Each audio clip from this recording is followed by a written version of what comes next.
Sang Kristus miyos sampun.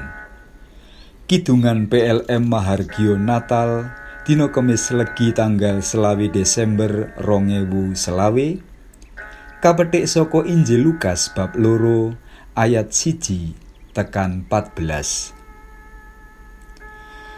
Sang Kristus miyos sampun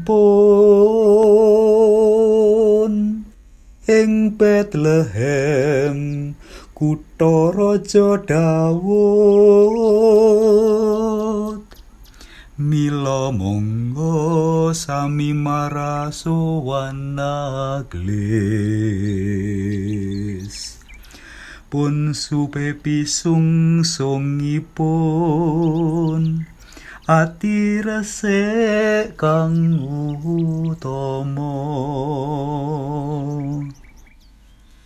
Wit miyose panebus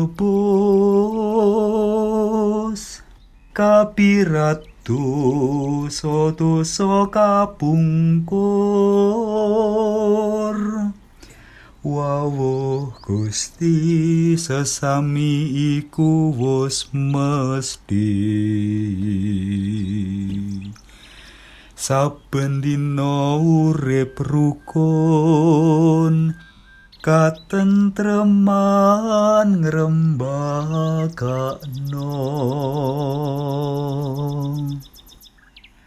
tan kendhat mumuji syukur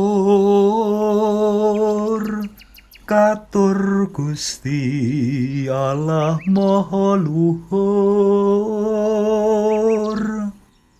Wit yang putra wus wawuh arupi jalmi kang dosa salah lan luput kaupati bali mulya. Sugeng Natal sedulur, kita tinimbalan urip akur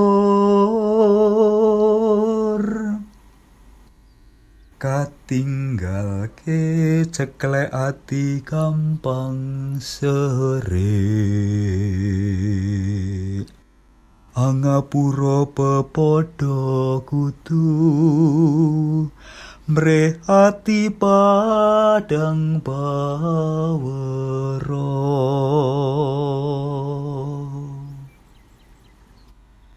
Suawi sami munjuk. Allah Rama kawula ing swarga, kawula munjuk sembah nuwun awit pemenuhan janji keselamatan dalem wonten pribadi Gusti Yesus ingkang kawula riyayakaken rawuhipun ing dinten menika.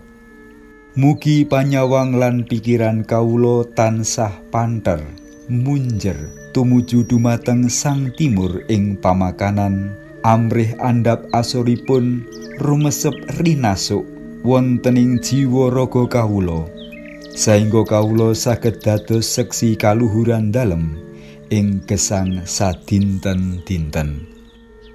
Mugi linuhurna Yang Rama saha Yang Putra tuwin Yang Roh Suci, kados ing mula buka sak menika sarta ing sak lami-laminipun. Amin. Kunjuk ing asma dalem Yang Rama saha Yang Putra tuwin Yang Roh Suci. Amin.